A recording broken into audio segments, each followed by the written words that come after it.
Ini udah ke-record belum ya? Sudah, Mas. Sudah, Mas. Oke, sudah ya. Oke, sudah di-record. Bentar.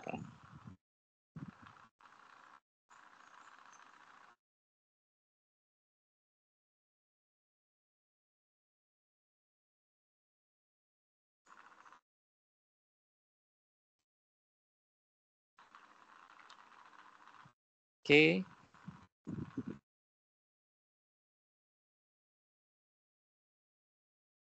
Ini bisa kelihatan enggak?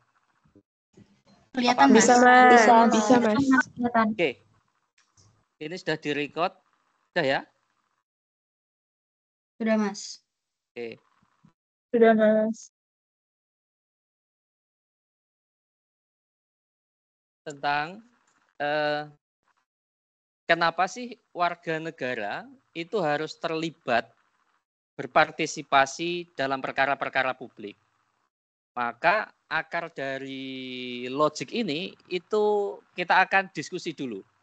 Jadi kita akan mulai dengan diskusi yang kalian pasti sudah familiar, kalian pasti sudah punya pengetahuan tentang itu. Saya hanya membutuhkan dialog dengan teman-teman supaya teman-teman memberikan memberikan diskusinya tentang hal ini. Apa itu? Yakni tentang apa yang disebut dengan kok nggak nyala ini, hak dan kewajiban warga. Jadi warga negara itu memiliki hak dan kewajiban. Saya kira teman-teman pasti sudah pernah mengerti tentang hal ini. Mari kita diskusikan. Pertama, kita diskusikan dulu nih tentang hak. Siapa? Silahkan bisa raise hand yang bisa memberikan contoh hak dari warga negara. Warga negara itu memiliki hak apa saja sih di dalam proses bernegara? Silahkan raise hand. Siapa ini? Saya nggak tahu ini. Oke. Yang raise hand itu siapa ya? Bentar. Ini internet saya. Ziva Abdel. Oke, dua dulu nggak apa-apa deh. Zilfa dan Abdel. Silahkan Zilfa dulu, lalu Abdel. Apa hak warga negara yang Anda ketahui? Zilfa, silahkan. Izin menjawab, Mas. Jadi Ya. menurut saya salah satu contoh hak warga negara itu adalah mengkritisi kebijakan atau undang-undang yang akan dibuat di suatu negara. Oke, mengkritisi kebijakan ya. Oke, good. Kebijakan. Kebijakan itu bisa regulasi, bisa keputusan politik seorang pejabat, dan lain sebagainya. Boleh? Ada yang lain, Abdel? Atau masih Zilfa? Silahkan. Ya, izin masuk, Mas. Izin menjawab. Salah satu hak dari warga negara seperti yang disebutkan dalam Undang-Undang Dasar itu salah satunya adalah hak mendapatkan pendidikan yang layak. Mendapat pendidikan. Maaf, Mas. Ya, pendidikan yang layak, Mas. Oke, pendidikan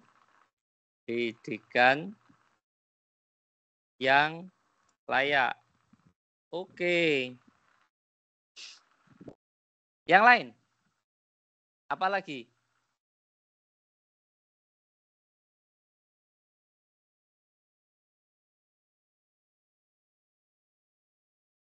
Ayo.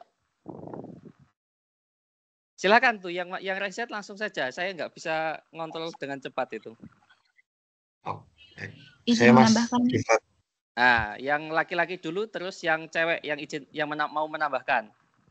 Silakan. Oke. Nama saya Rifa Zaifardana, Pak. Kalau untuk hak dari seorang warga negara adalah hak untuk diperlakukan adil di pengadilan. Ada juga hak untuk memilih, hak untuk kebebasan berbicara, dan hak untuk memilih pemimpin seperti kayak hak untuk pemilu, Pak, hak suara.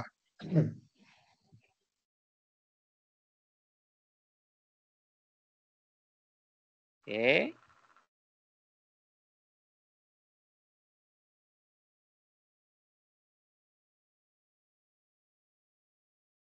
Oke, yang mau menambahkan tadi? Saya Izin menambahkan, Mas. Saya Ya. Evelyn juga. Ya, gantian. Oke. Silakan, Evelyn. Menurut saya, hak sebagai warga itu adalah bisa mengeluarkan pikirannya dan juga mendapatkan kepastian hukum yang adil. Oke, kepastian hukum di sini ya, keadilan. Hak, oke, tadi ada juga yang dari cowok tadi. Hak bersuara, berserikat, dan lain-lain. Oke, yang terakhir yang mau menambahkan? Saya tadi? Mas Nadira. Oke. Izin menambahkan, hak warga negara itu ada juga hak untuk memilih kewarganegaraan dan hak untuk beragama. Oke. Hak beragama. Oke, teman-teman bisa menyebutkan banyak sekali hak yang dimiliki oleh warga negara. Dan hak-hak ini biasanya sifatnya universal ya. Walaupun kita sebagai warga negara itu gampang mengidentifikasinya di mana sih hak-hak ini dituangkan kira-kira? Di mana? Di kehidupan bermasyarakat. Oke. Dituangkan artinya dia kira-kira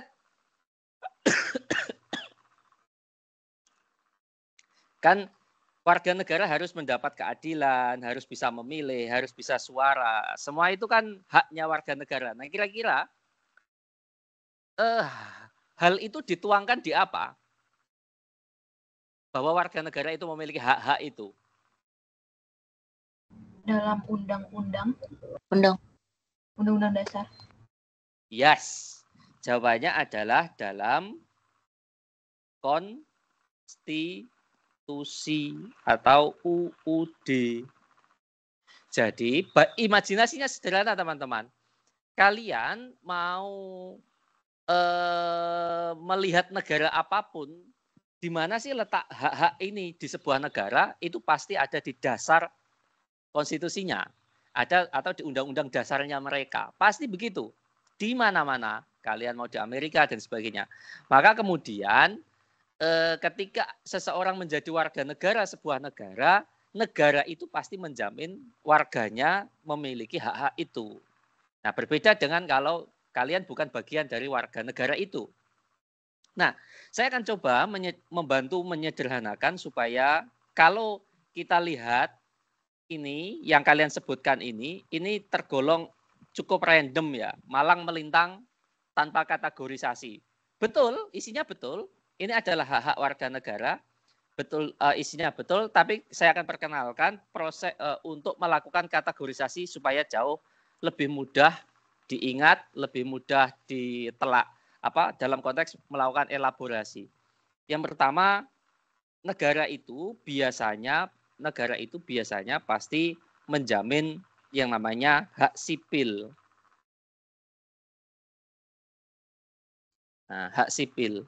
Nah, hak sipil itu hak apa sih? Ya, hak-hak yang berkaitan tentang kebebasan individu. Kebebasan individu. Nah, ini. Jadi Anda itu misalkan hak-hak yang paling asasi apa? Hak hidup. Hak untuk apa? Untuk tidak disiksa. Tidak disiksa. Hak apa lagi? Hak untuk aman. Nah, ini hak asasi yang sangat mendasar, esensial. Jadi nggak boleh tuh siapapun nggak boleh nonjokin orang lain sampai babak belur. Nggak boleh dalam konteks kewarganegaraan. Nah, dia melanggar hak orang lain. Nah, berikutnya apa? Terkait kebebasan individu apa? Hak yang sifatnya berekspresi. Nah, misalkan apa? Aduh, ini mati gini sih. Hak bersuara, berserikat, apalagi berpendapat, berkumpul, berorganisasi.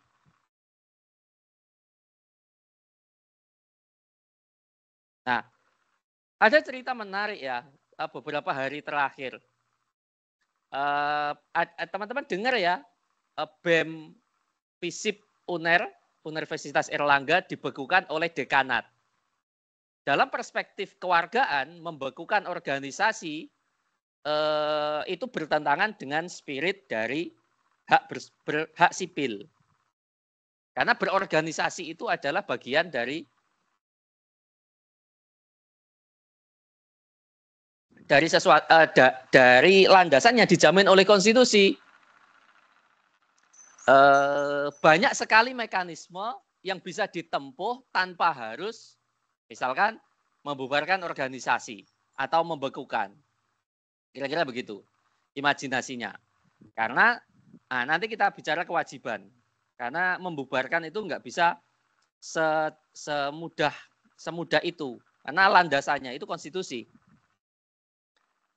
Dan lain sebagainya, termasuk hak-hak sipil lain ya tidak diskriminasi berdasarkan sara atau tidak diskriminasi berdasarkan ras, suku, golongan, agama gitu. Jadi hak beragama, hak dengan kamu beridentitas sebagai orang Jawa, orang Papua, orang Kalimantan dan sebagainya. Nah, ini yang disebut dengan hak sipil, yang berkaitan dengan kebebasan seseorang atau yang bersifat kebebasan individu. Nah, jadi ini yang disebut hak sipil. Nah, ada lagi hak yang lain. Apa itu? Hak yang lain disebut dengan hak politik. Nah, ini yang tadi mencontohkan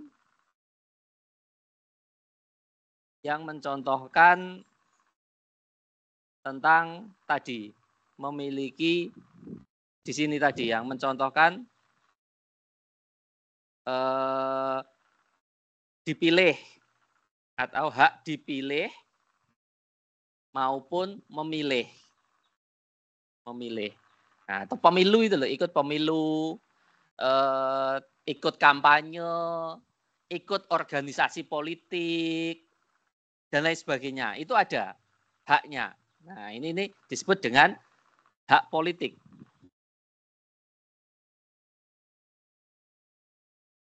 Hak politik.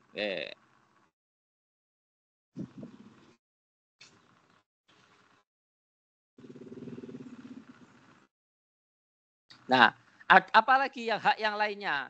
Hak yang lainnya adalah hak ekonomi dan sosial. Nah, contohnya apa? Banyak. Nah, ini yang disebut tadi ya, hak pendidikan, hak mendapat pendidikan, hak untuk mendapat kesehatan, hak untuk mengakses pekerjaan, atau dalam bahasa yang ada di konstitusi itu adalah hak untuk mendapat penghidupan yang layak.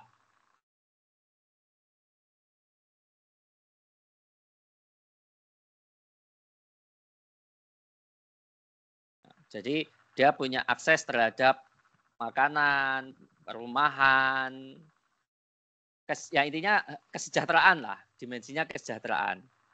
Nah, berikutnya adalah hak yang berkaitan dengan hak hukum. Hak yang berkaitan dengan hukum. Ya, tadi ya, hak untuk mendapat perlindungan hukum. Jadi kalau bersuara enggak ditangkap tiba-tiba. Kalau menyuarakan korupsi enggak malah dia yang ditangkap. menyuarakan pelecehan seksual, malah korbannya yang dijadikan tersangka. Tidak boleh itu, kira-kira begitu. Jadi ini hak-hak hukum, termasuk yang juga mulai diatur itu hak atas privasi, properti, dan lain-lain.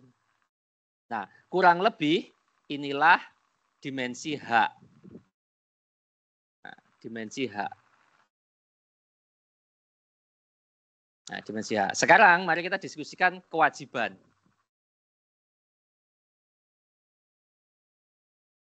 Ayo silakan masukannya teman-teman. Kewajiban warga itu apa? Silahkan. Kewajiban negara itu untuk menaati hukum serta menghormati hak asasi manusia. Kenapa? Menaati hukum yang ada serta menghormati hak asasi manusia milik orang lain. Oke, ini oke, menaati hukum. Yang berikutnya adalah menghormati hak asasi, lebih tepat sebenarnya menghormati hak orang lain. Oke. Nanti soal HAM nanti kita bicarakan di pertemuan berikutnya karena ini konsep yang agak berbeda kalau HAM. Ini gimana sih?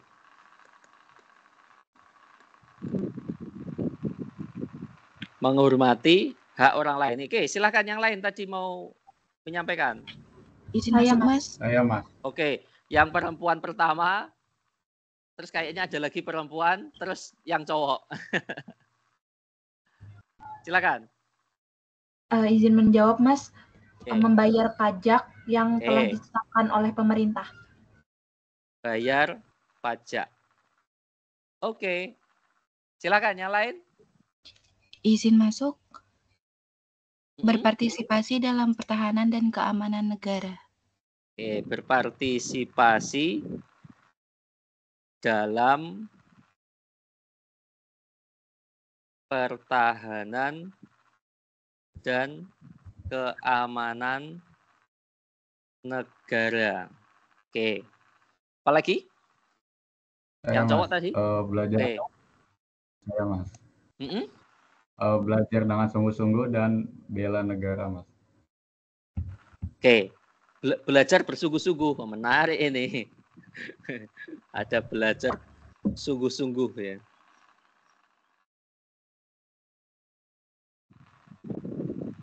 Ini kewajiban mahasiswa apa kewajiban warga negara ini? Oke. Mari kita diskusikan teman-teman. Ini bahasa lainnya membela negara ya. Yang ini loh. Yang ini bahasa lainnya adalah bela negara. Bela negara. Ayah. Bela negara. Nah, kira-kira, ini teman-teman rata-rata sudah bisa untuk memahami apa itu kewajiban. Jadi kewajiban yang pertama itu adalah menaati hukum. Nah, betul itu. Jadi menaati hukum, peraturan perundang-undangan dan lain sebagainya itu kewajiban. Nah, jadi nggak ada orang yang boleh sesuka hatinya nabraki aturan hukum siapapun itu, kira-kira begitu. Siapapun itu. Berikutnya apa? Menghormati hak orang lain. Nah, ini tepat ini. Menghormati hak orang lain itu harus menjadi kewajiban semua warga negara karena memastikan agar setiap orang haknya itu terpenuhi. Setiap orang itu haknya agar terpenuhi sehingga semua orang harus menghormati menghormati orang lain. Nah, berikutnya bayar pajak. Nah, oke. Ini bayar pajak menarik. Ini juga kewajiban warga negara. Teman-teman, mungkin teman-teman itu rata-rata sudah pembayar pajak belum sih? Ayo, menurut teman-teman. Belum. Teman-teman itu sudah belum. Pembayar pajak belum? Belum, Mas. Belum, Mas. Belum? Yakin? Belum? Udah. Sudah. Beli makan Udah. pajak juga kan, Mas? Oh ya udah, beli makan. Wah, betul. Jadi teman-teman, kita semua itu sebenarnya sudah membayar pajak, termasuk teman-teman. Kan teman-teman di sini ada juga kan yang pernah ke McD, pernah ke KFC, atau ke semua restoran besar, itu kena pajak restoran. Nah, yang bayar pajak itu bukan restorannya, tapi kita. Yang makan, yang bayar. Nah, jadi ada banyak sekali instrumen pajak yang ada di Indonesia. Ya sebenarnya di mana-mana. Di semua negara instrumen pajak itu banyak sekali ya. Ada pajak pemerintah pusat, ada pajak pemerintah daerah. Nah, jadi banyak sekali. Nah, terutama orang tuamu itu pembayar pajak yang sangat besar ya. Karena punya rumah, punya rumah kan, rumahnya itu tanahnya kena pajak, bangunannya kena pajak. Terus punya motor, punya mobil, itu bayar pajak. Nah, kalian kan juga punya motor, tapi mungkin yang bayar orang tua, nggak apa-apa. Jadi orang tua kalian itu pasti bayar pajak sangat banyak. Kenapa begitu? Ya karena kewajiban warga negara bayar pajak. Kalau nggak ada pajak, nggak ada duit, nggak ada pembangunan. Kira-kira begitu.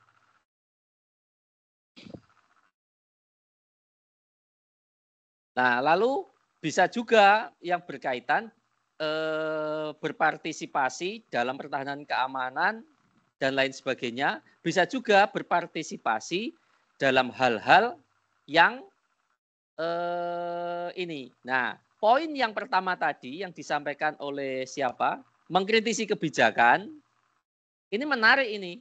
Ini bisa dimensinya hak, yakni hak berserikat, berkumpul, bersuara, tapi juga bisa dimensinya kewajiban. Kenapa? Warga negara wajib berpartisipasi dalam mengontrol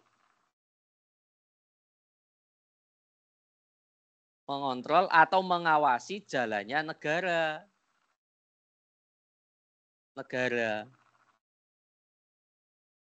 Nah, kalau misalkan proses pengadilan makin lama makin ke sini, yang kaya makin ringan hukumannya ketika melakukan kejahatan, yang miskin makin ini. Nah, ini mulai kacau. Maka sudah selayaknya warga negara bersuara untuk melakukan proses, untuk mengkritisi hal-hal yang dianggap tidak tepat demikian. Nah, jadi ini adalah dimensi kewajiban. Nah, sekarang saya akan mencoba untuk menjelaskan atau mungkin saya akan mulai dengan pertanyaan. Siapa tahu ada yang bisa menjawab. Pertanyaannya adalah, dari mana munculnya konsep yang namanya hak dan kewajiban ini? Emang ini sudah muncul sejak zaman yang lampau? Apakah ini sesuatu yang take for granted? Take for driven? Muncul begitu saja. Apakah ini muncul begitu saja? Muncul begitu saja? Ada yang bisa menebak enggak? Kira-kira bagaimana asal-usul lahirnya gagasan bahwa warga negara itu punya hak sekaligus punya kewajiban? Ada yang bisa mencoba menjawab enggak dengan pengetahuan teman-teman? Silakan. Yang mau iseng untuk jawab? Mana ini? Saya nggak bisa lihat yang raise hand. Atau lagi nggak ada yang raise hand? Ada yang raise hand kah? Izin menjawab, Mas. Oke. Silakan, nama panggilan ya. Nama saya Zilfa, Mas. Oke. Zilfa, silakan. Izin memberikan pendapat. Kalau menurut saya, asal-usul gagasan itu bisa terwujud itu dari dua sumber. Yang pertama, mungkin banyak orang berpikir mungkin dari undang-undang, tapi menurut saya ada satu sumber yang mungkin dari dasarnya banget menurut saya itu adalah sumber dari naluriah manusia sih, Mas. Jadi misalkan contohnya kayak yang tadi saya bilang kan soal mengkritisi. Itu kan memang mungkin bisa jadi hak, bisa jadi kewajiban. Tapi mengkritisi itu sebetulnya adalah naluriah manusia sendiri yang gimana ketika kita lihat sesuatu yang memang kurang pas dan salah untuk diaplikasikan di negara kita tuh rakyat kita secara otomatis bakal bersuara dan unjuk rasa untuk bagaimana kebijakan tersebut bisa dicoba untuk dirubah. Menurut saya pendapat saya seperti itu, Mas. Mohon dikoreksi. Terima kasih. Oke, good. Pendapatnya bagus sekali. Jadi teman-teman, pendapat yang bagus itu tidak harus benar. Selama bisa dicerna dan itu masuk akal, itu bagus. Dan pendapat tadi bagus menurut saya, walaupun tidak tepat. Nah, nanti saya tunjukkan. Bukan tidak tepat. Nah, nanti. Ada lagi yang mau ngasih pendapat? Saya izin berpendapat, boleh nggak, Mas? Boleh, memang diminta kan. 1, naluri. Nanti kita cek. Saya jelaskan. Silakan. Saya Mas. Kalau menurut saya pribadi, kenapa bisa muncul hak dan kewajiban seseorang? Karena menurut saya sendiri, hak dan kewajiban itu bisa muncul karena adanya ketidakseimbangan di masyarakat gitu. Manusia itu kan emang idealnya hidup bersosialisasi dengan orang lain, hidup bermasyarakat. Apabila tidak ada sesuatu yang mengatur dan mendasari tata cara masyarakat itu hidup, maka tentu pasti pernah terjadi kekacauan gitu. Mungkin di masa dahulu itu tuh pernah terjadi kekacauan sehingga orang-orang akhirnya secara tidak langsung akhirnya merumuskan hak dan kewajiban untuk memberikan untuk mengatur kehidupan bersosialisasi ini. Menurut saya seperti itu. Good, bagus sekali. 2 argumentasinya sangat bagus dan nanti 2 argumentasi ini bakal dipakai dalam saya menjelaskan. Oke, bagus. Ada lagi sebelum saya menjelaskan munculnya? Ada lagi? 1 lagi deh biar ganjil. Mencoba mereka-reka kira-kira dari mana ya? Kok tiba-tiba ada hak dan kewajiban warga negara? Kenapa warga negara dituntut untuk menjalankan kewajiban tapi dibekali sesuatu yang bisa berpartisipasi? Saya, Mas. Oke, silakan. Nama saya Rifat. Kalau menurut saya, mungkin ini ada keterkaitannya sama pendapat dari Zilfa tadi, yaitu naluri. Kalau menurut saya, jadi kan yang bersumber dari awal banget itu naluri. Tapi kalau yang mungkin yang sudah berlaku atau apa itu, menurut saya dari sistem etika maupun atau budaya, Mas. Jadi dari budaya-budaya yang berlaku itu kan tercipta yang namanya ada etika-etikanya sendiri. Dan yang merumuskan ataupun yang membuat undang-undang tersebut pasti punya latar belakang budayanya tersendiri, yang dimana mempunyai sistem etika yang rata-rata itu sistem etika itu pasti sama semua. Dan menurut saya hak dan kewajiban itu bersumber dari sistem etika sih, Mas. Oke, bagus sekali. Menarik jawabannya. Ya, jadi 3 teman Anda memberikan jawabannya sangat berkualitas dan bagus. Teman-teman, saya akan tunjukkan bagaimana asal-usulnya. Saya ingin mengatakan kira-kira kita itu peradaban manusia memiliki hak dan kewajiban itu kira-kira kalau kita kasih ulang tahun usianya sudah berapa sih?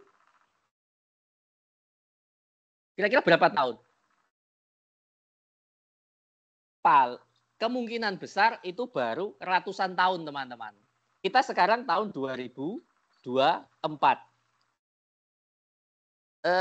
Saya belum tidak melakukan penelitian secara pasti bagaimana usia hak dan kewajiban itu dimiliki manusia. Tapi kalau saya estimasikan itu paling di kisaran sekitar 300-an tahun. 300-an tahun. Jadi belum lama, teman-teman. Jadi manusia itu punya hak dan kewajiban yang seperti sekarang itu belum terlalu lama. Kalau kita hitung dari 1 Masehi saja. Kenapa? Teman-teman ingat, peradaban yang jauh lebih lama mengenal yang disebut dengan khasanah apa? Budak atau perbudakan. Dan perbudakan itu usianya lebih dari ribuan tahun. Ribuan tahun. Nah, apa yang ingin saya katakan? Yang ingin saya katakan adanya hak dan kewajiban bukan sesuatu yang turun dari langit. Take for granted itu enggak. Tapi sesuatu yang berkembang, yang akhirnya dikembangkan, sampai kemudian kita mengenal adanya hak dan kewajiban yang akhirnya dalam kehidupan bersama dari masyarakat di kutub utara sampai kutub selatan itu kira-kira mengenal adanya dimensi hak dan kewajiban. Nah, kenapa? Nah, mari kita diskusikan. Jawaban teman-teman, ketiga jawaban teman-teman. Jadi ini bukan sesuatu yang muncul tiba-tiba ya. Nah, itu cara berpikir ilmiah harus selalu menempatkan sebuah tata kehidupan, konsep sebagai sebuah perkembangan. Nah, begitu. Jadi nggak boleh tuh main kayak masyarakat awam mainnya pokoknya. Ya.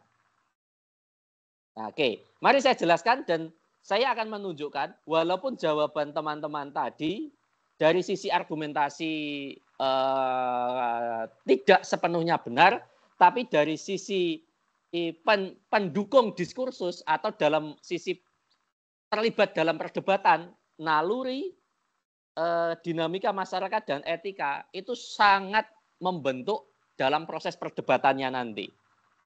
Oke.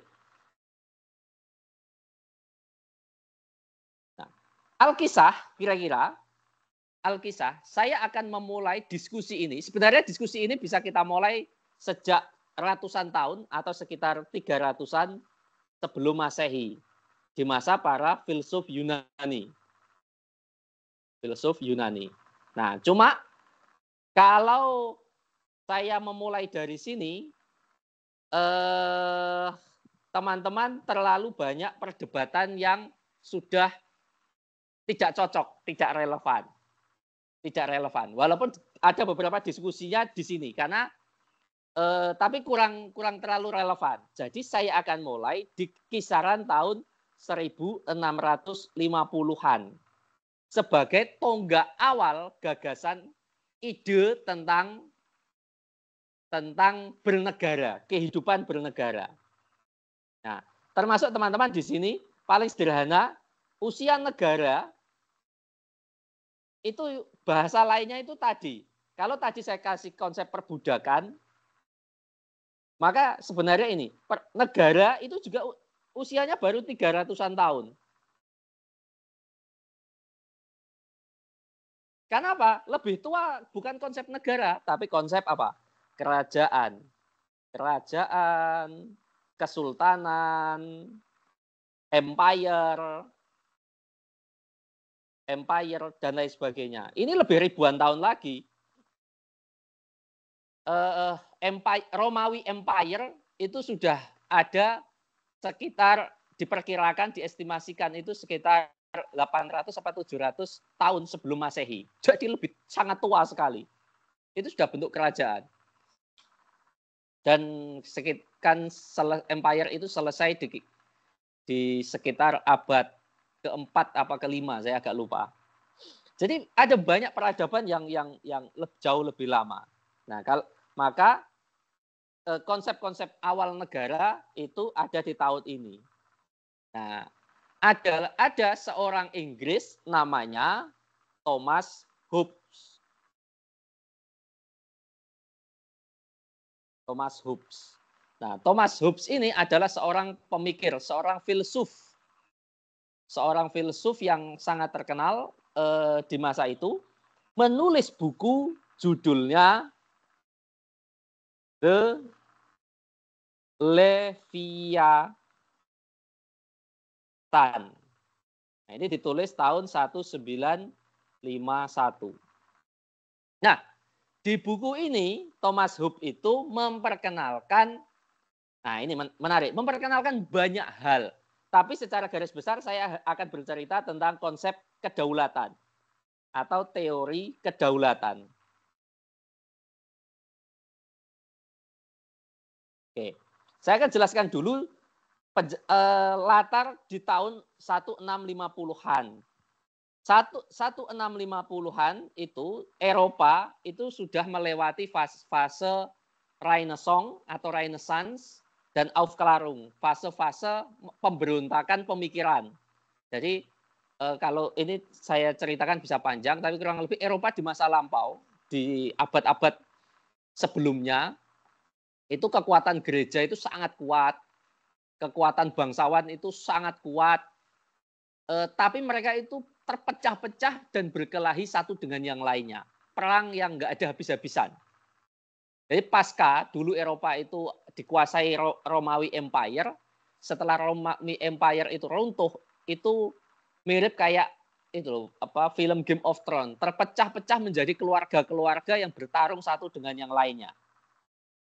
Nah, karena pertarungannya itu nggak jelas siapa lawan siapa dan banyak sekali korbannya itu dari masyarakat. Jadi yang bertarung itu adalah keluarga A dengan keluarga B dan keluarga C dan keluarga D. Ini bertarung nggak karu-karuan.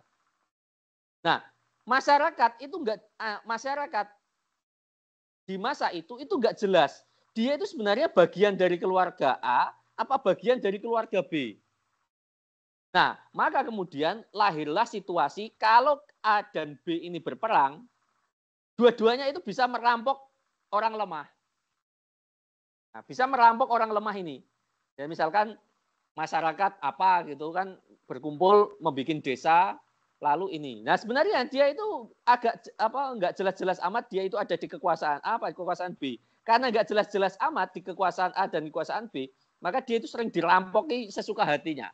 Jadi ini kira-kira bahasanya adalah orang yang selalu, komunitas yang selalu rungkat. Nah, problem ini mencoba untuk diurai dengan konsep kedaulatan. Nah, teori kedaulatan. Gagasannya apa? Ya satu orang itu harus mengakui ke siapa kamu berpihak. Kira-kira begitu. Nah, konsepnya begini. Dimulai dengan istilah yang disebut dengan state of nature. Sifat alamiah. Sifat alamiah. Atau dalam bahasa teman Anda tadi, naluri. Nah, ini makanya apa yang diceritakan oleh temanmu tadi, secara jawaban nggak tepat-tepat amat, tapi dia bagian dari perdebatan di masa itu. Jadi Thomas Hobbes itu mengatakan begini, sifat alamiah manusia adalah bellum omnium contra omnes. Nah ini sangat terkenal sekali kalimat ini, bellum omnium contra omnes. Apa makna dari kalimat ini? Makna kalimat ini adalah perang semua melawan semua. Nah, ini adalah sifat dasar dari manusia. Jadi manusia itu punya sifat alamiah, punya kondisi alamiah. Dia memiliki kondisi alamiah. Yang lebih tepat sebenarnya kondisi alamiah, bukan sifat alamiah. Kondisi alamiah dalam bahasa aslinya. Karena punya kondisi alamiah di mana mereka itu punya kecenderungan untuk mementingkan dirinya sendiri, untuk mengejar keinginannya, untuk memenuhi keinginannya, untuk mempertahankan keinginannya, semua bersentral kepada yang ada pada dirinya. Karena sifat alamiahnya demikian, maka secara natural manusia bertemu dengan manusia lain itu akan mengalami bellum omnium contra omnes. Mereka akan berperang satu dengan yang lainnya. Nah, kalau ini dibiarkan, maka tata kehidupan selamanya akan terjebak kepada perang yang tiada usai. Perang itu nggak akan berakhir kalau caranya demikian. Nah, maka untuk mengatasi persoalan ini,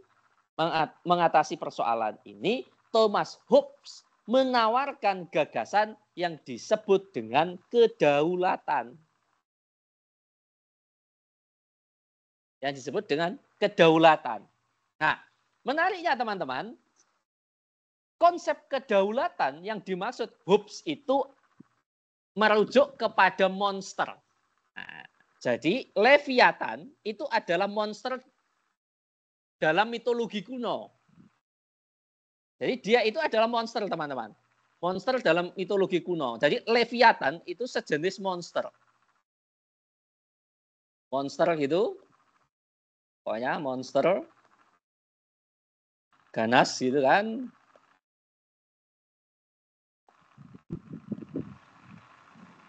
Dia monster.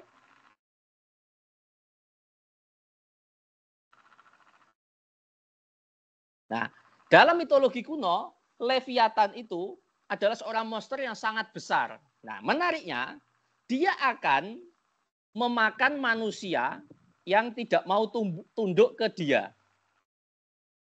Jadi siapa yang tidak tunduk ke dia, itu akan dimakan. Akan dibunuh, dikunyah. Nah, cuma mereka yang tunduk, misalkan, oke, saya jadi followermu. Follower. Jadi kalau ada sekumpul manusia bersedia untuk menjadi follower dari Leviathan, jadi si Leviathan ini menyatakan manusia-manusia ini menyatakan, oke, aku adalah followermu, aku adalah pengikutmu. Nah, dalam mitologi itu manusia ini tidak dimakan. Malah sebaliknya, mereka mendapat rasa aman. Mendapat keselamatan, selamat. Tidak dikunyah. Nah, bahkan dilindungi. Ya. Dilindungi. Nah, inilah yang konsep Leviathan inilah yang Thomas Hobbes imajinasikan sebagai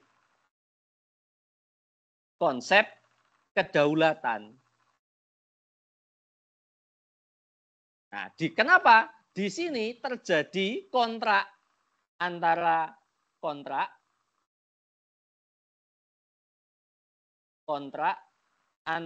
Leviathan dengan manusia, dengan orang. Nah, mereka melakukan kontrak. Apa kontraknya? Leviathan memberikan perlindungan kepada orang, yakni tidak dimakan, tidak ini. Sebaliknya, orang menyerahkan apa? Haknya. Atau istilahnya tadi adalah state of nature-nya. Jadi mereka menyerahkan kondisi alamiah itu dipasrahkan kepada Leviathan. Wes terserah Leviathan mau ngatur dengan cara apa. Sehingga aku nanti nggak boleh tuh tiba-tiba merebut tanah orang, merebut istri orang. Jadi kalau bayangannya kan kayak gini. Karena kondisi alamiahnya itu bellum omni itu kan sesuka hati. Ada tanah orang yang lebih subur diambil, istri orang lebih cantik diambil, kan kacau semua. Maka hasrat-hasrat itu diserahkan kepada Leviathan agar Leviathan yang menentukan. Silahkan. Nah, sebaliknya Leviathan melindungi. Nah, konsepnya demikian. Nah, inilah yang disebut dengan kedaulatan negara.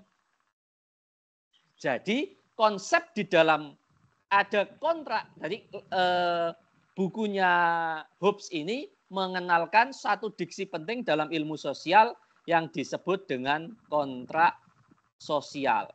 Nah, sosial. Dan inilah yang melandasi lahirnya kedaulatan. Karena ada kontrak sosial antara orang dan orang lain atau pihak orang yang mewakili. Kalau dalam buku ini adalah raja, maka raja itu memiliki kewenangan dalam memiliki kewenangan untuk mengatur apapun yang ada di orang. Tapi sekaligus orang ini memberikan dukungan, legitimasi bahwa kamu adalah pemimpinku, kamu adalah pelindungku. Nah, maka kemudian karena konsepnya demikian, maka lahirlah satu khasanah di mana ada konsep tadi ini keluarga A, keluarga B, keluarga C, keluarga D. Nah, ini harus jelas siapa saja yang ada di keluarga A, keluarga B. Maksudnya bukan keluarga ya, tapi orang-orang yang tidak sekeluarga.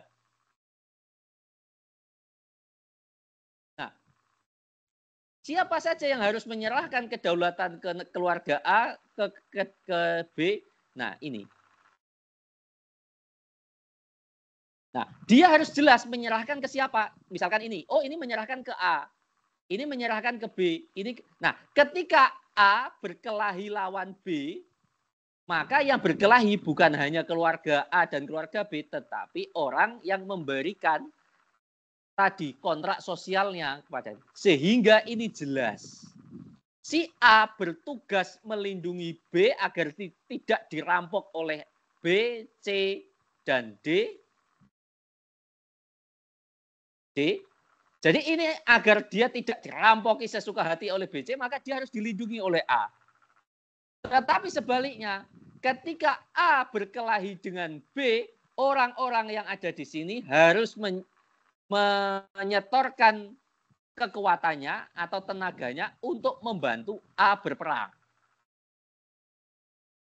Nah, ini harus. Nah, disinilah lahir gagasan tentang negara. Memiliki warganya. Jadi ini bukan suatu konsep yang lahir begitu saja, tapi atas problem sosial yang dihadapi di masa itu. Nah, oleh Hobbes, penyerahan kewenangan, penyerahan hak warga itu bersifat absolut kepada pemilik kewenangan. Jadi absolut sifatnya. Semuanya diserahkan.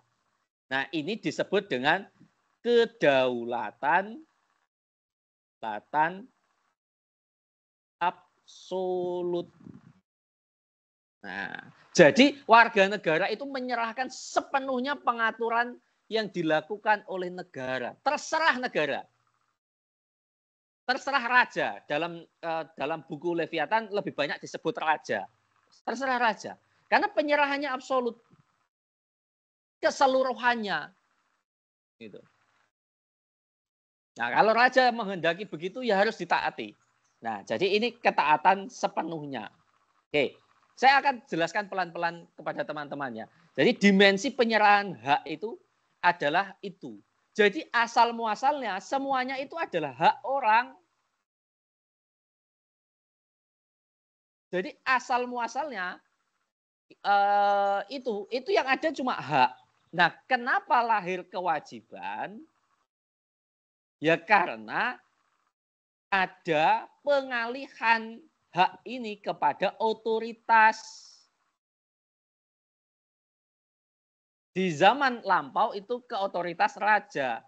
Di zaman sekarang ya negara. Makanya kita tidak bisa menggunakan hak kita sebagai human itu dengan sebebas-bebasnya itu nggak bisa.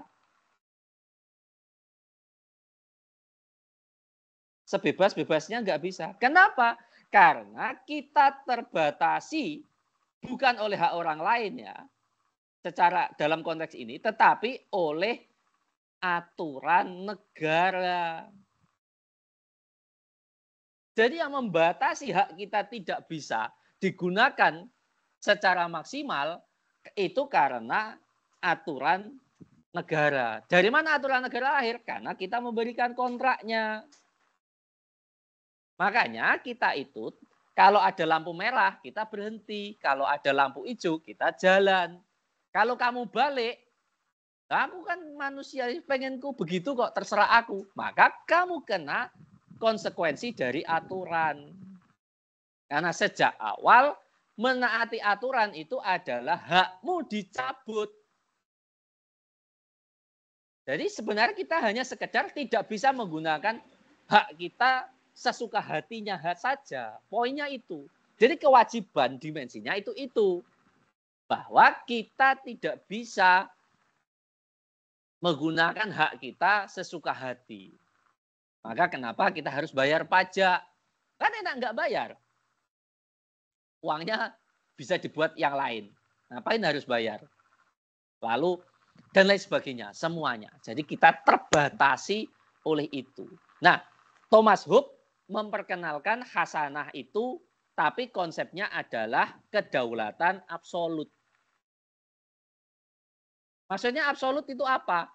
Ya absolut, kedaulatannya itu benar-benar diberikan keseluruhan. Jadi haknya warga itu benar-benar dalam tanda petik ya, hilang sepenuhnya. Yang ada adalah terserah leviatannya.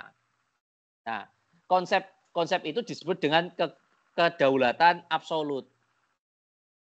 Adakah bentuk kedaulatannya semacam ini? Ya mungkin sudah sedikit ya, tapi masih ada. Misalkan apa? Kalau kamu tinggal di Korea Utara gitu, kamu nggak bisa potong rambut kayak Lee Min Ho gitu, nggak bisa. Potong rambut kayak Sintayong, nggak bisa. Kenapa? Karena negara sudah mengatakan potongan rambut yang diperbolehkan hanya 16 style. Siapa yang potong rambut tidak di 16 style ini, maka dia melawan negara. Karena melawan negara, dia nanti bisa ditangkap atau dihukum. Nah, kayak gitu. Nah, tapi kan yang model kayak gitu itu paling negara-negara macam Korut saja kan. Korut. Atau negara yang dipimpin oleh para tirani. Nah, oke, sebagai pengetahuan, Indonesia pernah nggak sekonyol Korut itu? Jawabannya pernah, teman-teman. Di masa Orde Baru, negara itu pernah menstatuskan siapa yang gondrong adalah penjahat. Nah, di komunikasi itu ada dosen Pak, sekarang sudah nggak gondrong sih. Mas siapa?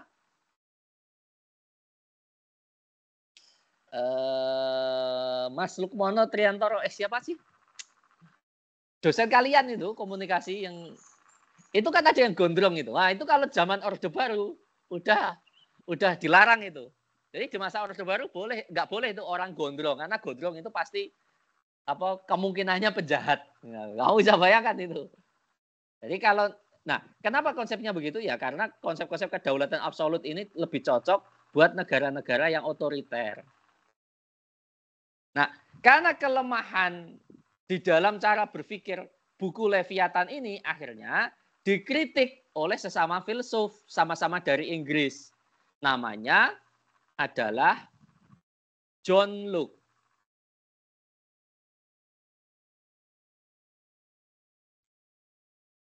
Nah, ada orang namanya John Locke mengkritik cara pandang Hobbes. Nah, dia menulis buku judulnya Dua Risalah Ilmu Pemerintahan atau Two Treatises of Government. Nah, Ini gaya berpikirnya beda. Nah, jadi ketika tadi Thomas Hobbes mengatakan state of nature-nya orang itu kan bellum omnium contra omnes. Nah, dia mengatakan, jangan terlalu senegatif itulah Hobbes. Kamu memandang bahwa manusia itu nggak ada baik-baiknya sama sekali. Nggak ada bagus-bagusnya sama sekali. Kalau manusia itu pasti egois, mementingkan dirinya sendiri, dan kamu membayangkan semuanya bakal begitu. Maka Locke punya cara yang berbeda untuk ini, supaya kita tidak terlalu negatif di dalam memandang state of nature-nya manusia, maka atau supaya kita bisa menggunakan cara yang lebih netral, tidak seperti Hobbes yang langsung pandangannya negatif, dia mengambil cara yang lebih soft. Kita cek deh, apa kira-kira yang paling mendasar dari manusia. Nah, Locke memperkenalkan yang disebut dengan hak-hak dasar. Hak dasar. Ini sebelum hak dasar ini sebelum konsep HAM ya. Konsep HAM itu belum muncul di zaman ini. Konsep HAM itu nanti muncul di tahun 1700-an, di abad 18. Baru ada konsep HAM. Nah, ini belum hak-hak dasar. Apa itu?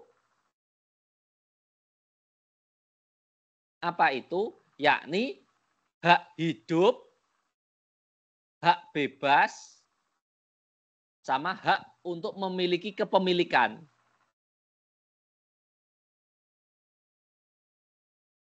Nah, ini itu hak dasarnya manusia. Setidaknya kalau hak orang itu diserahkan ke negara, ada hak yang tidak boleh diserahkan. Apa itu? Yakni hak untuk hidup, hak untuk bebas, hak untuk memiliki. Lah kalau semuanya diserahkan kepada pihak lain dalam konteks kontrak sosial, maka ya nggak ada gunanya hidup di bawah Leviathan. Ini sama dengan nggak hidup namanya, kira-kira begitulah. Nah, dia mengatakan begitu. Apa enaknya hidup di bawah Leviathan? Memang nggak mati, masih masih makan, masih bisa nyangkul mungkin. Loh, tapi kan di bawah intimidasi, di bawah tekanan, besok bisa mati sesuka hati kalau negara menghendaki.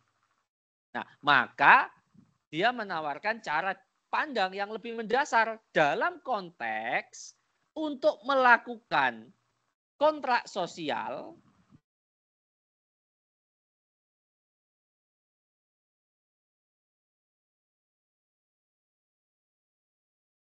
memang orang itu menyerahkan haknya. Haknya. Raja itu melindungi, memberikan ini. Nah, tetapi dasar dari hak itu yang harus dihormati oleh raja adalah hak hidup, bebas, dan kepemilikan. Ini harus benar-benar dijamin di dalam konteks proses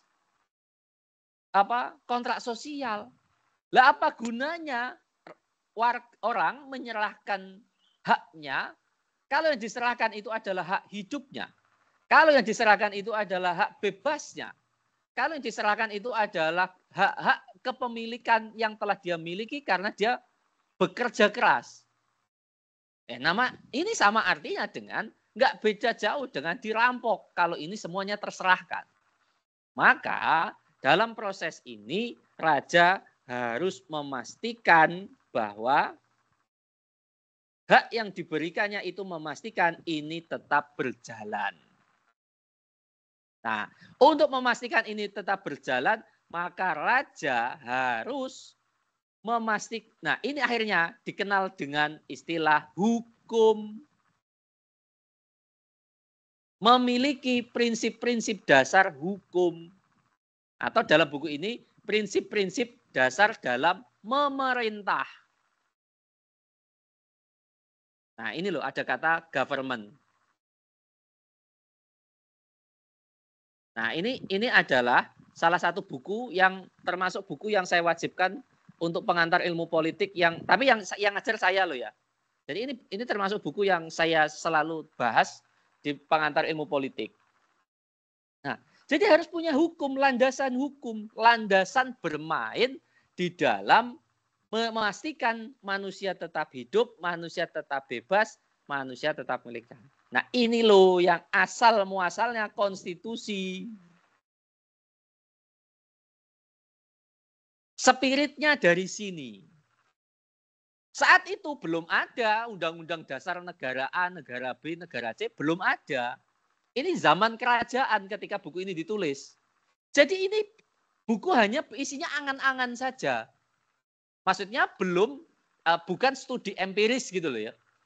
Kalau studi empiris itu kan ada faktanya lalu ditulis gambarannya. Enggak, ini adalah ide-ide untuk melakukan proses the ruling. Nah, prinsipnya begitu. Jadi Locke itu ingin mengatakan enggak bisa tuh raja itu enggak punya landasan yang jelas. Kalau kita melandaskan hukum kepada keinginan raja, oke, hari ini rajanya baik. Lah kalau besok rajanya dalam tanda petik agak bajingan, bagaimana nasibnya? Loh, kita bahaya dong. Maka kemudian Locke mengatakan siapapun rajanya, entah itu malaikat ataupun setan, kalau malaikat atau setan itu berketetapan terhadap prinsip hukum, maka dia juga nggak akan bisa apa-apa. Maka yang wajib ada mengatur adalah prinsip hukum itu. Sehingga hak hidup orang, kebebasan orang, kepemilikan orang itu bisa diperoleh oleh raja yang sifatnya malaikat maupun sifatnya setan. Selama ada layering dalam konteks hukum atau dalam konteks rule of law.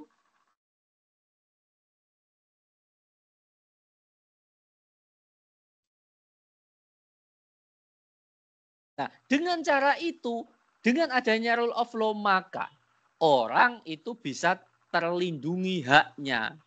Dengan menyerahkan haknya kepada raja, oke. Kerajaan sedang berperang, oke. Rakyat membantu karena memang kondisinya perang. Raja menarik pajak karena negara harus bangun irigasi, oke. Rakyat bayar pajak. Dan lain sebagainya dan sebagainya. Rakyat menyerahkan, tapi nggak boleh tuh raja membuat kehidupan rakyat itu mati, membuat kebebasan rakyat tercerabut, membuat kepemilikan rakyat itu maka di situ harus diatur dalam kerangka hukum. Nah, gitu.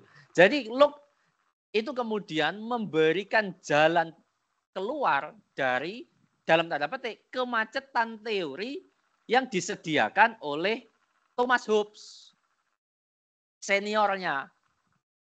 Karena Thomas Hobbes itu punya kecenderungan membuat negara itu tampil sebagai sosok yang ganas.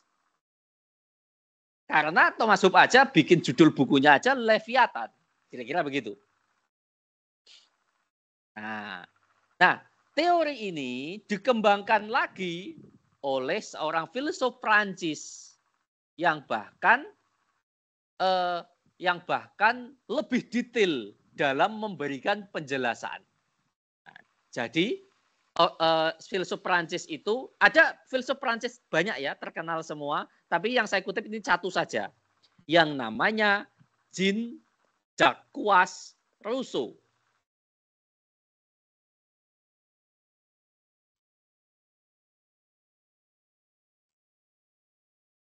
Jean-Jacques Rousseau.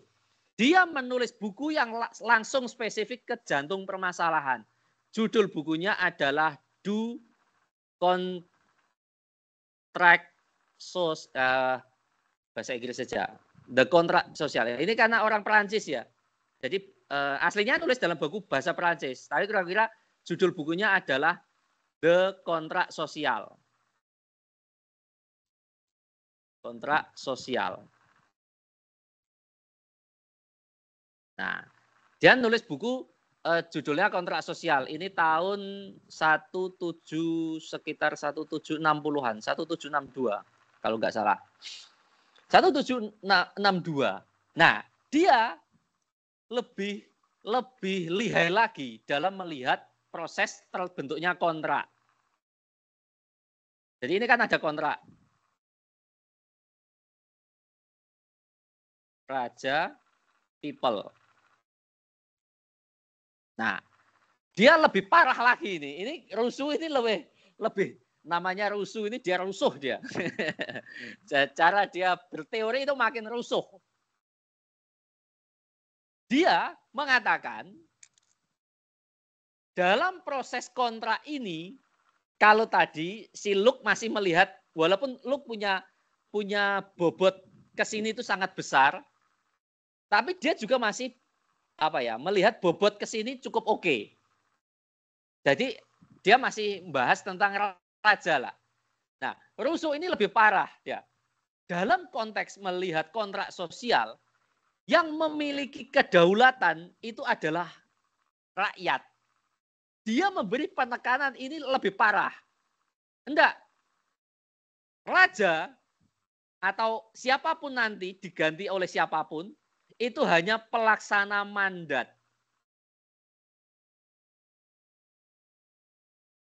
Pemilik kedaulatan itu adalah rakyat. Nah, inilah disebut dengan kedaulatan rakyat.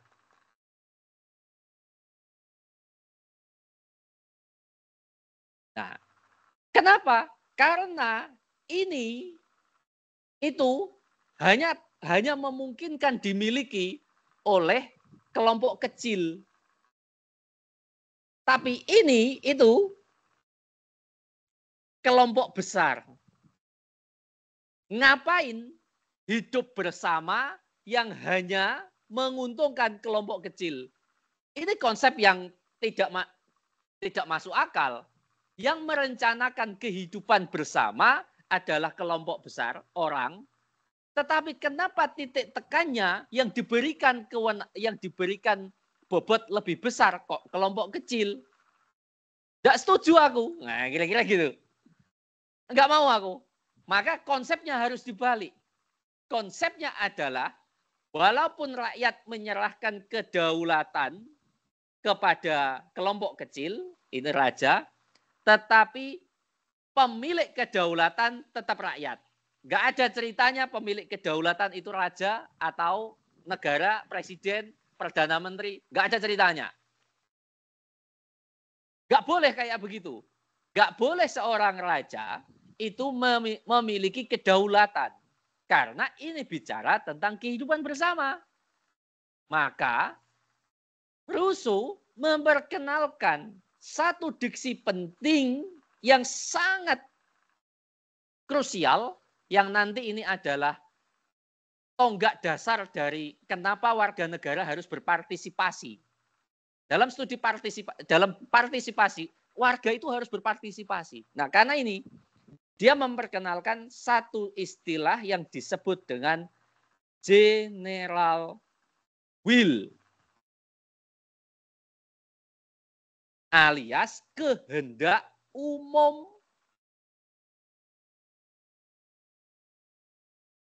Jadi, kalau Rousseau berkeinginan kontrak sosial itu kontrak sosial itu agar memastikan hak individu orang atau rakyat, warga, hak hidup, hak bebas, hak berkepemilikan itu terpenuhi, bisa diamankan.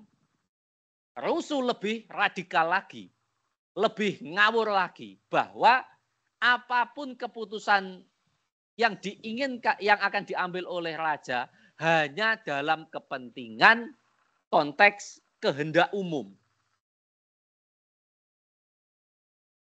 Hanya dalam konteks untuk melayani rakyat.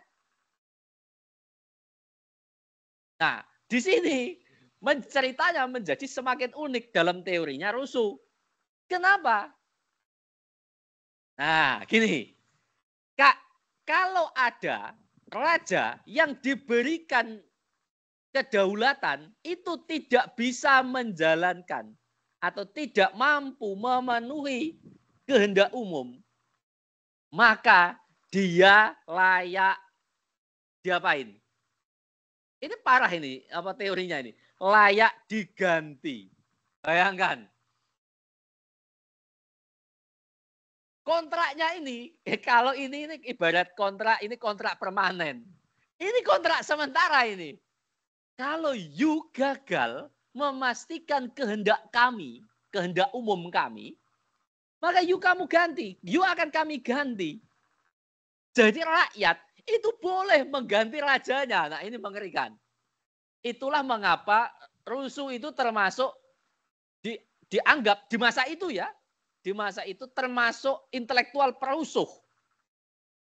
Karena dia mencoba mengacak-ngacak normalitas kehidupan yang sudah dinikmati oleh para bangsawan. Para bangsawan raja itu kan hidupnya sudah aman-aman. Orang taat kepada dia itu kan ayem. Rusuh ini memberikan pemikiran dan gagasan yang rusuh. Karena masyarakat kemudian mulai mengkritik raja, mulai mengkritik bupati, mulai mengkritik pokoknya nggak tahu aku dulu di masa dulu itu di Prancis itu bupati itu setara dengan apa gitu ya, anggap aja setara bupati gubernur gitu. Mulai mengkritik itu. Kenapa? Karena bagi dia kontrak sosial itu untuk memastikan general will kalau keputusan bangsawan atau raja itu tidak berpihak kepada rakyatnya, maka kita ganti saja. Kita ganti saja. Nah, ini konsepnya rusuh ini saya sering plesetkan menjadi konsep yang rusuh. Tapi di masa itu loh ya. Ini di masa itu. Di masa itu. Rusuh di masa itu. Kalau sekarang, ya sekarang konsep ini yang dipakai. Konsep ini yang dipakai. Kan konsep pemilu itu, presiden itu kan harus memikat rakyat lagi dalam pemilu. Kalau rakyatnya tidak percaya dengan dia, akhirnya yang kepilih kan lawannya. Makanya kan terganti. Nah ini kan sekarang konsep ini umum, konsepnya rusuh ini diterima secara modern di semua tempat. Tapi di masa itu sangat rusuh sekali ini. Karena memberikan spirit perlawanan terhadap apa yang ada di bangsawan. Nah, kalau Luke itu memperkenalkan ada rule of law, nah mulailah spirit-spirit tentang tata kehidupan yang demokratis itu kentara di pemikirannya rusuh.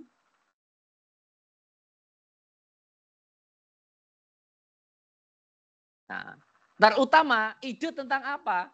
Ide tentang keterlibatan warga atau partisipasi.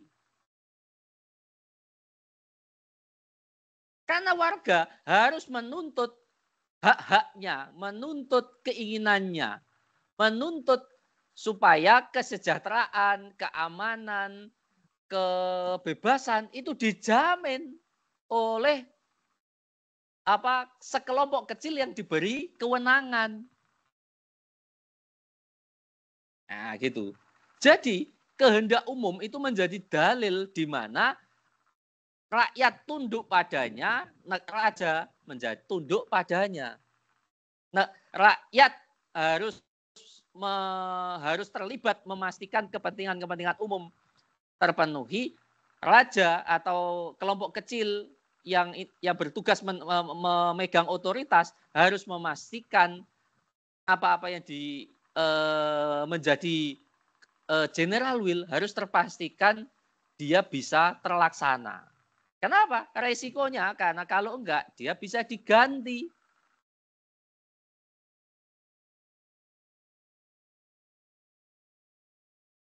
Nah, kira-kira begitu. Nah, teman-teman, saya ingin menceritakan satu hal. Kalau kita kontekstualisasikan, ini sudah jam 10.40 ya, kok cepat sekali. Ini selesainya jam berapa? jam 10.40 juga, Mas. Oh alah, oke. Saya sorry, kelamaan ya. Katanya lagi gak enak badan malah bercerita terlalu panjang. Oke, saya ingin cerita begini. Teman-teman, apa yang kita bahas, mau dari Thomas Hobbes, mau dari John Locke, termasuk Rousseau, semuanya adalah gagasan yang saat itu hanya ada di ide. Nggak ada empirisnya, itu nggak ada. Nah, dari mana kemudian lahir? Ini kan sekarang jadi tata kehidupan yang saat ini kan. Negara modern itu ya modelnya kayak Rousseau ini atau kayak Locke lah. Nah, historisnya begini. Teman-teman tahu nggak revolusi besar pertama yang ada di dunia yang paling terkenal? Ya revolusi banyak ya. Revolusi yang cukup terkenal ada yang tahu? Apa yang membuat ini kemudian, apa yang membuat konsep-konsep ini kemudian mau membentuk wujud nyatanya adalah sebuah revolusi. Kira-kira teman-teman revolusi apa? Revolusi Prancis. Yes. Oke, jawabannya tidak tepat-tepat amat, tapi bagus sekali karena berkaitan. Jadi, singkat cerita, sebenarnya bukan Prancis negara pertama yang mengadopsi ini, tapi negara lain. Negara apa itu? Negara Republik Roma. Mana? Negara? Amerika. Yes, Amerika. Jadi 1776 Amerika melakukan revolusi. Revolusi Amerika itu adalah perkelahian antara siapa dan siapa? Ada yang tahu? Antara Inggris, kerajaan Inggris melawan rakyatnya sendiri, tapi rakyat yang sedang migrasi ke Amerika atau disebut dengan koloni. Jadi koloni Inggris lawan Inggris sebagai kerajaan. Singkat cerita dimenangkan oleh koloni. Nah, koloni ini kemudian membentuk konstitusi. Konstitusi Amerika. Ya, termasuk itu pembukaannya itu Declaration of Independence. Nah, tahu enggak konstitusi Amerika itu dipengaruhi oleh dua buku paling intinya singkat cerita konstitusi Amerika itu isinya adalah gagasan-gagasan Locke, Rousseau, Montesquieu, dan lain-lain. Yang kurang lebih spiritnya kayak cerita tadi. Terutama untuk Jean-Jacques Rousseau sama John Locke. Jadi konstitusi Amerika itu mengatur tentang kedaulatan, tentang general will dalam bentuk yang lebih detail.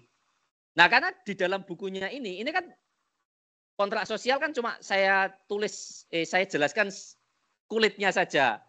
The Two Treaties of Government juga saya jelaskan kulitnya, khususnya di teori kedaulatan. Tapi detail-detailnya itu semuanya muncul di dalam konstitusi Amerika. Makanya itulah kenapa Amerika itu disebut sebagai the oldest democratic country in the world. Negara demokratis tertua di dunia.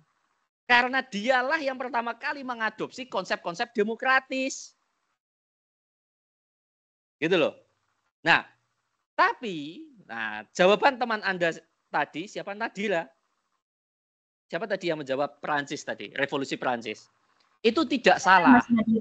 Ya, tidak salah sepenuhnya. Kenapa? Walaupun Amerika sebagai negara pertama yang mengadopsi sistem konstitusi, yang mengubah sejarah itu adalah revolusi Prancis. Yang mengubah sejarah itu adalah revolusi Prancis. Kapan tepatnya? Nah, ini kan dia itu sekitar 13 tahun setelah revolusi Amerika, 1789. Nah, revolusi Prancis ini ceritanya panjang, saya bisa bercerita sampai 4 jam juga bisa, tapi kurang lebih singkatnya karena waktu kita sudah habis. Kalian harus coba deh, ingat, revolusi Prancis itu dia memotong 2 hal. 1 gereja, kedua kerajaan. Revolusi Prancis itu punya pesan liberté, égalité, fraternité. Fraternité. Kebebasan, persamaan, persaudaraan. Sesuatu yang sangat mengerikan bagi apa? Bagi 2 otoritas, yakni otoritas gereja di Eropa di masa itu yang sangat kuat dan otoritas kerajaan. Karena kerajaan itu sumber ketidakbebasan, sumber ketidaksetaraan, sumber ini. Yang spiritnya sudah dimulai oleh orang intelektual Rousseau, yang namanya Rousseau.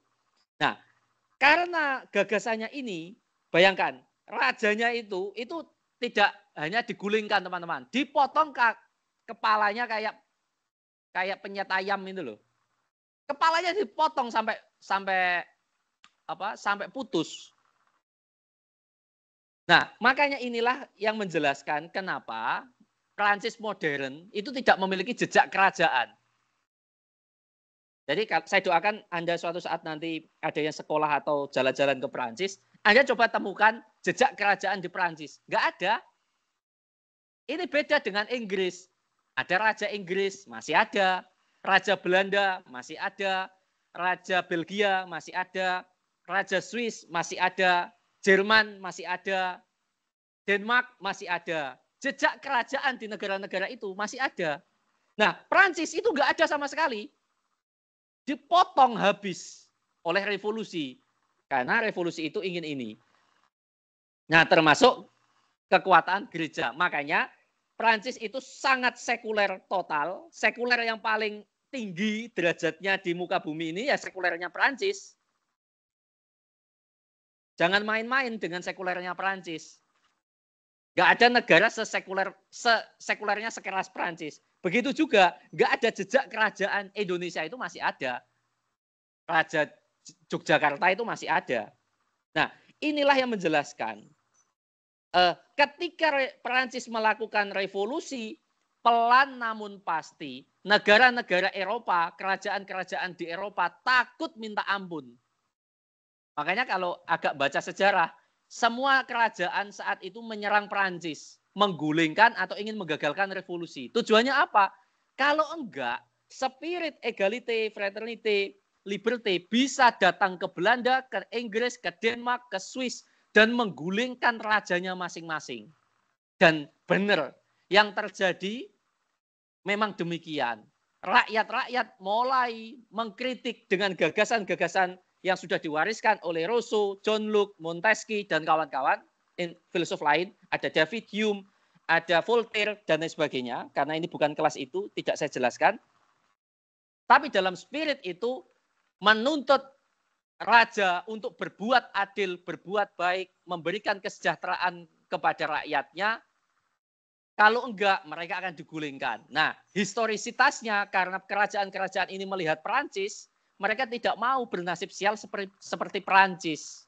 Mereka tidak mau kepala rajanya terpotong seperti kalian lagi makan penyet ayam, ambil kepala ayam. Tidak seperti itu. Mereka takut dengan itu, maka mereka bernegosiasi dengan rakyatnya.